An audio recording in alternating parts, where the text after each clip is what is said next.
So welcome candidates. I am Inderpreet Singh, All India rank 5 in CDS IMA, rank 29 in FCAT.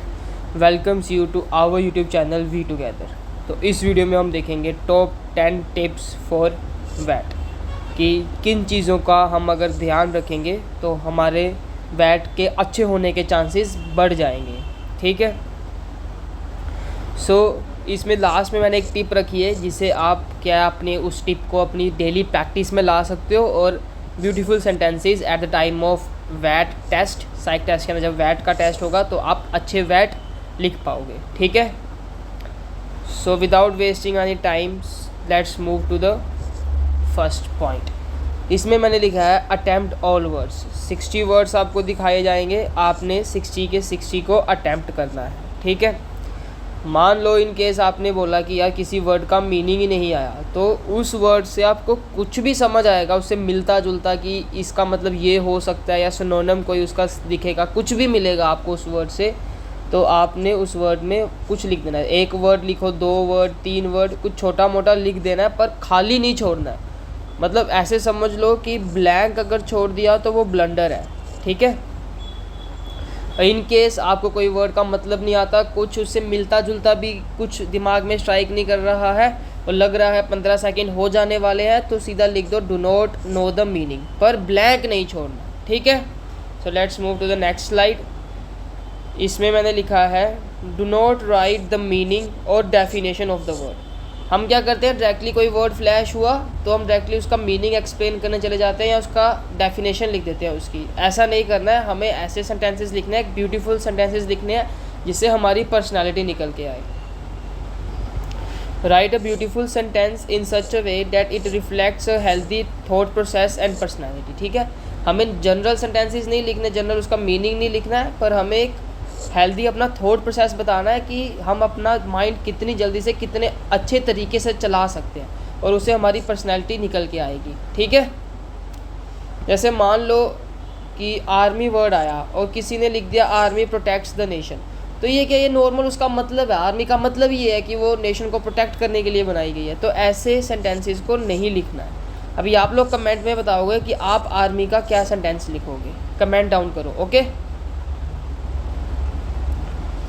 Third point है never use I, me, my, myself in the sentence. I specific, I को use नहीं करना है आप लोगों ने, मतलब कोई चांस ही नहीं है कि आप कोई भी सेंटेंस आई से शुरू करके लिख दो। ओके। जैसे मोस्टली जब ऑफिसर वर्ड आता है तो हम मोस्ट ऑफ द कैंडिडेट्स क्या लिख देते हैं, I want to become an officer, I am officer, ऐसी चीज़ें लिख देते हैं, पर ऐसा नहीं करना है आपको। अभी आप कमेंट डाउन करो कि आप ऑफिसर के लिए क्या सेंटेंस लिखोगे, कमेंट में लिखो। ठीक है। Let's move to the fourth point. इसमें है कि अवॉइड करना है आपको यूसेज किसकी, but, if, whether, else, not. ऐसे वर्ड आपको जो कॉन्ट्राडिक्शन प्रोड्यूस करते हैं कि ऐसा होगा तो वैसा होगा, वैसा होगा तो ऐसा होगा, वैसे वर्ड्स आपको यूज़ नहीं करने हैं। ठीक है। अब जैसे मैंने यहाँ पे एग्जांपल लिखा है, हम लिखेंगे, क्या लिखेंगे, anger is good if converted into motivation, तो ये हमें नहीं लिखना है। ठीक है। इफ़ जैसे चीज़ें कंडीशंस नहीं लगानी है, इफ़ एल्स की लूप नहीं चलेगी वहाँ पे। ठीक है।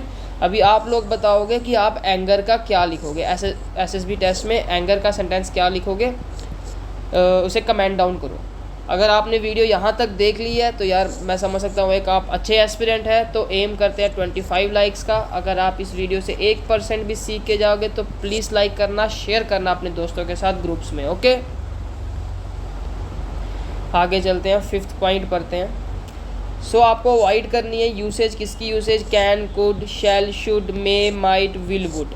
ऐसे वर्ड्स जो होप दिखाते हैं कि ऐसा होगा, ऐसा करेंगे, वैसे आपको नहीं करना है। आपको बताना है कि ऐसा हो चुका है या ऐसा मैंने किया है, पास्ट टेंस में बात करनी है। ठीक है। आगे वाले आने वाले समय में करेंगे, वैसा ट्राई जैसे वर्ड होते हैं कि ट्राई करेंगे, ये सब हमें अवॉइड करना है। ओके। यहाँ पे एग्जांपल लिखी है student should follow the instructions carefully, तो ऐसे सेंटेंसेस को नहीं लिखना है कि जैसे आप शुड बता रहे हो कि करना चाहिए उन्हें, student follow the instruction carefully, so ऐसे लिखना है, सीधा तीर जैसे सीधे सेंटेंसेस लिखने हैं हमें। ठीक है। अभी आप बताओ कि आप इंस्ट्रक्शन वर्ड का क्या सेंटेंस लिखोगे, कमेंट डाउन करो। मैंने अपने चैनल पे एक वैट प्रैक्टिस सेट की कंप्लीट वीडियो डाल रखी है जिसमें 60 वर्ड्स हैं, 15 मिनट है, हमारे ही यूट्यूब चैनल पे है। आप जाओ उस वीडियो को खोलो एंड उसको अटैम्प्ट करो। उससे आपकी क्या आपको तैयारी पता लगेगी कि आप वर्ड 60 कंप्लीट कर पा रहे हैं कि नहीं कर पा रहे हैं। टाइमिंग की नॉलेज मिल जाएगी कि कितनी जल्दी 15 सेकंड निकल जाते हैं एक वर्ड के लिए। ओके, उसका एनालिसिस करवाने के लिए आप मेरे को टेलीग्राम पे DM कर सकते हैं, ठीक है। आगे 6th पढ़ते हैं। Do not right general sentences, idem, phrases, proverbs और पॉपुलर थॉट्स जैसे honesty is the best policy. ऐसी चीज़ें आपको नहीं लिखनी है, ठीक है। नथिंग इज़ इम्पॉसिबल, ऐसी चीज़ें आपको नहीं लिखनी है। वहाँ पे आपको एक अच्छे ब्यूटीफुल हेल्दी सेंटेंसेस लिखने हैं जिससे आपका थॉट प्रोसेस, आपकी पर्सनैलिटी निकल के आए, ठीक है। तो ये ऑनेस्टी का आप कमेंट डाउन करो कि आप ऑनेस्टी के लिए क्या सेंटेंस लिखोगे during your word association test. And impossible का भी कमेंट डाउन करो कि आप उसके लिए क्या लिखोगे, ठीक है। आगे चलते हैं। 7th and the most important in which most of the candidates face difficulties कि हमें सजेशंस नहीं देने हैं अपने सेंटेंसेस में। सजेशंस को अवॉइड करना है, ठीक है। जैसे एग्जांपल के लिए to achieve success candidate has to put efforts, कि अगर आपको सक्सेस चाहिए तो आपको एफर्ट डालने पड़ेंगे, तो आप ये सजेशन दे रहे हैं। इसकी जगह आप क्या लिख सकते हो, diligent efforts and planning assures success. अब ये कोई सजेशन नहीं है, आपने सीधा बात कर दी है कि डिलीजेंट एफर्ट डालेंगे, प्लानिंग ढंग की करेंगे तो एश्योर हमें सक्सेस मिलेगी ही मिलेगी। सो आपको सजेशन नहीं देने हैं, आपको डायरेक्ट उनके एक्शंस बताने हैं कि उन सजेशन से क्या एक्शन होगा, ठीक है। आगे चलते हैं। सो 8th पॉइंट हमें कहना चाह रहा है, do not repeat the same word slash adjective in the sentences. हम क्या करते हैं, हम हर जगह सक्सेस घोरने की कोशिश करते हैं कि डिसिप्लिन से सक्सेस मिलती है, ऑनेस्टी अपने काम से ऑनेस्ट रहेंगे तो सक्सेस मिलेगी। तो ऐसे हम सक्सेस हर जगह घुसेड़ने की कोशिश करते हैं, ये नहीं करना है हमें। आर्मी हम हर जगह घुसेड़ेंगे, army officers are like this, army leaders are like this, तो ऐसी चीज़ें भी नहीं करनी है। ऑफिसर हमें नहीं करना है। एक सेंटेंस में चल सकता है, 2 सेंटेंस में चल सकता है, लेकिन अगर आप 6 से 7 सेंटेंस में सक्सेस घुसेड़ दोगे, आर्मी घुसेड़ दोगे, ऑफिसर घुसेड़ दोगे, तो वो कहीं ना कहीं हमारा लिमिटेड थॉट प्रोसेस दिखाता है कि बच्चे के पास ज़्यादा थॉट्स नहीं है, ये सिर्फ 4-5 वर्ड्स तक ही सीमित है, ठीक है। तो इसके जगह हम क्या कर सकते हैं, इसके जगह instead use the synonyms and the different adjectives in different sentences. आप इनके सिनोनिम्स का यूज़ कर सकते हैं। जैसे एग्जांपल के लिए सक्सेस का सिनोनिम क्या बन सकता है, सक्सेस का सिनोनिम बन सकता है अचीवमेंट का क्या बन सकता है, आउटस्टैंडिंग का रिजल्ट्स क्या बन सकता है, एक्सीलेंट जॉब। तो ऐसे डिफरेंट वर्ड्स यूज़ करने हैं, ना कि सिर्फ सक्सेस को ही हर सेंटेंस में चेपते जाना है, ऐसा नहीं करना है, ठीक है। आगे चलते हैं।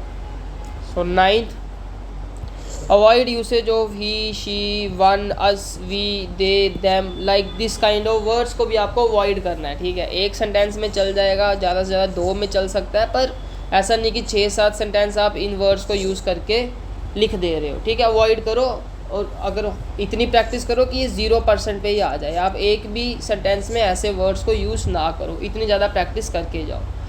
इसकी एग्जाम्पल के लिए लिखा है मैंने, he worked hard and become officer. तो ऐसा नहीं लिखना है कि he worked hard to become officer. आप बताओ कि आप ऑफिसर के लिए क्या लिखोगे, कमेंट डाउन करो, ओके। आगे चलते हैं। सो अगर आप में से कोई भी इच्छुक है जो जानना चाहता है कि मैंने क्या क्या चीज़ें करी, किन किन चीज़ों का ध्यान रखा, पूरा कंप्लीट गाइडेंस लेना चाहता है 1-on-1, जिसमें सिर्फ पर्सनली आपको सिखाया जाएगा, कोई और बच्चा या मतलब ऐसा कोई बैच नहीं रहेगा, सिर्फ आपसे बातचीत होगी, आपकी स्टोरी का एनालिसिस होगा, आपके वैट का एनालिसिस होगा, आपके SRT, सिर्फ आपकी चीज़ों का ही ध्यान में रखा जाएगा, आप ही को प्रॉपरली गाइड किया जाएगा, ठीक है। तो आप उसमें एनरोल कर सकते हो। कंप्लीट हर टेस्ट की नॉलेज दी जाएगी, किन चीज़ों का ध्यान रखना है, क्या चीज़ें नहीं करनी है, स्पेसिफिकली बताया जाएगा कि इन चीज़ों को नहीं करना है, इन चीज़ों को करना है, इन चीज़ों को ध्यान में रखना है। हर टेस्ट का एनालिसिस किया जाएगा। आप अगर अच्छा परफॉर्म कर रहे हैं तो और चीज़ें बताई जाएंगी जिससे आपका और ज़्यादा बेटरमेंट हो सकती है आपके रिज़ल्ट्स में। कंप्लीट जो भी मेरा एक्सपीरियंस रहा है मेडिकल्स का, DV का, सारी चीज़ें आपको बताई जाएंगी। पूरे 4 वीक्स तक 4 हफ्ते तक एक साथ बने रहेंगे। आपके सारे टेस्ट को अच्छे से एनालिसिस किया जाएगा। Okay, if you want to enroll you may, it's up to you. Okay, इसके लिए भी आप टेलीग्राम पे DM कर सकते हो। Okay, so now this last but not the least, do not avoid negative words. ठीक है, do not go for the opposite of the negative words. हम क्या करते हैं, किल वर्ड देखा तो सेंटेंस बना देंगे सेव पे, कि किल पे तो यार सेंटेंस बनाना मुश्किल है, तो हम सेव पे बना देते हैं। तो ऐसा नहीं करना है, आपको सेंटेंस किल पर ही बनाना है। तो किल के लिए एक नॉर्मल सी एग्जांपल लिखी है मैंने, honest citizen contributes to kill corruption from the society. तो ऐसे आप भी इन लाइंस पे सोच सकते हैं। ठीक है, आपको अवॉइड नहीं करना है कि ये ना हो कि किल की जगह आप किसी सेव पे नॉर्मल सा वर्ड बना दो और नॉर्मल सा सेंटेंस बना दो, ऐसा नहीं करना है, आप किल पे ही लिखोगे। ठीक है, नेगेटिव वर्ड से डरना नहीं है, उनसे भागना नहीं है, उनका ऑपोजिट नहीं यूज़ करना, उसी को यूज़ करना। उसका यूज़ कर सकते हो या उसका सिनोनिम यूज़ कर सकते हो, क्या पता आप ऐसा भी कर सकते हो कि किल को यूज़ ही मत करो, और बस आपके सेंटेंस से मीनिंग निकल के आना चाहिए कि किल का एक किल की प्रभावना निकल के आ रही है। ठीक है, सो अभी आप प्रैक्टिस कैसे कर सकते हो, आपको ये 2 चीज़ें ध्यान में रखनी है। ये 2 चीज़ें हमें कह रही हैं, प्रैक्टिस रैंडम वर्ड्स। जैसे स्कूटी चला रहे हो, बाइक गाड़ी चला रहे हो, कॉलेज जा रहे हो, दोस्तों के साथ घूमने जा रहे हो, आपको रास्ते में कोई वर्ड लिखा हुआ मिलता है तो उसके ऊपर सेंटेंस बनाओ। कहीं रेस्टोरेंट में कुछ लिखा हुआ मिल रहा है, उसके ऊपर सेंटेंस बनाओ। फ़ोन चलाते हुए कोई वर्ड आ गया अच्छा, उसके ऊपर सेंटेंस बनाओ। And make multiple sentences on single word. जैसे मान लो रास्ते पे जा रहे हो, स्लो मिल गया आपको, तो स्लो के ऊपर 5-10 मिनट सोचो, 5-10 मिनट के उसके ऊपर सोचो और उसके ऊपर कम से कम 5 सेंटेंसेस बनाओ। तो 5 सेंटेंसेस बनाओगे तो आपको 5 सेंटेंसेस में डिफरेंस पता लगेगा कि इस सेंटेंस में इसकी कमी है, इस सेंटेंस में ये है, इसमें ये है। तो आप अच्छे सेंटेंस फ्रेम कर पाओगे, आपका माइंड ब्रेनस्टॉर्मिंग होगी और माइंड ऑटोमेटिकली अच्छे सेंटेंसेस प्रोड्यूस करेगा। तो आप ये 2 चीज़ें अपनी डेली प्रैक्टिस में ला सकते हो। So that's all for this video. Okay, please stay connected with our channel. Just great content on mathematics, SSB, GS is on the way. Share this video with your friends and do keep working hard, stay connected, like the video, subscribe the channel. Thank you so much.